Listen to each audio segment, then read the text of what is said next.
Baik, terima kasih. Bekalan darah sentiasa diperlukan bagi merawat pesakit. Namun semasa Ramadan ini, jumlah pendermaan darah dan juga jumlah kutipan darah semakin berkurang. Mungkin kerana ada yang bimbang untuk menderma, bimbang atas faktor kesihatan. Jadi untuk bercerita lanjut sama ada selamat atau tidak menderma darah semasa Ramadan, bersama saya pagi ini Ketua Jabatan Perubatan Transfusi Dr. Muhammad Mizan Gusari. Baik, Assalamualaikum, selamat pagi Doktor. Waalaikumsalam warahmatullahi. Terima kasih. Okay. Baik Doktor, pada bulan Ramadan ini adakah bekalan darah berkurang dan jika berkurang berapa peratus? Baik, memang tidak dapat dinafikan terdapat penurunan bekalan darah semasa bulan Ramadan ini dan ia agak ketara sehingga boleh mencapai 40% daripada kutipan darah hari-hari biasa.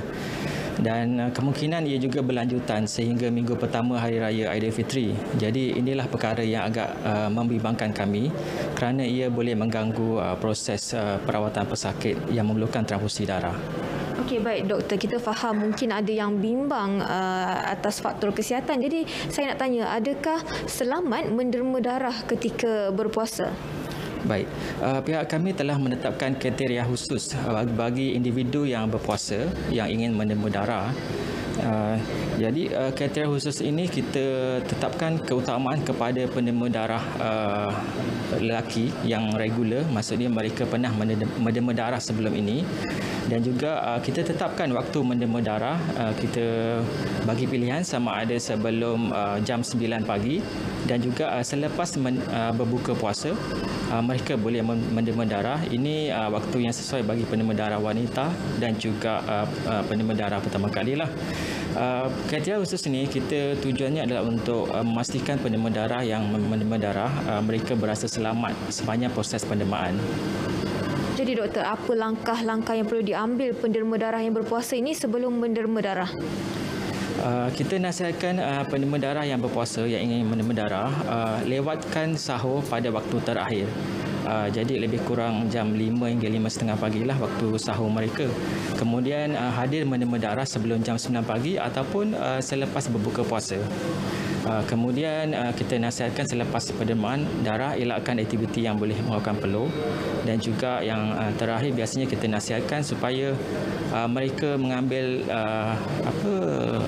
pengambilan air yang lebih supaya dapat hidrasi diri yang lebih baik.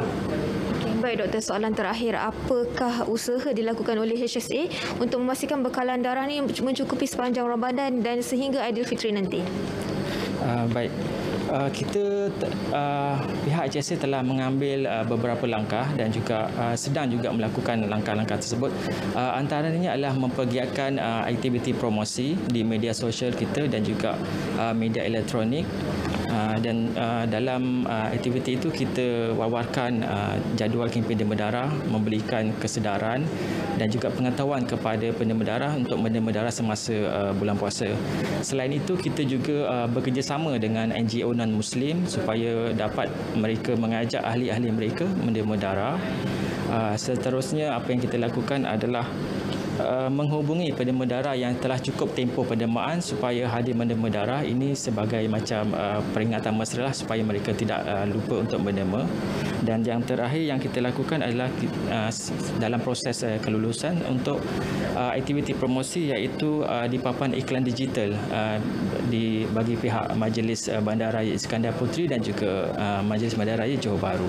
Okay, baik, terima kasih banyak Doktor di atas perkongsian itu. Baik, derma darah mampu menyelamatkan nyawa. Jadi jangan bimbang, jangan takut kerana ikut tata cara yang telah diberikan. Baik, itu sahaja dari Johor pagi ini.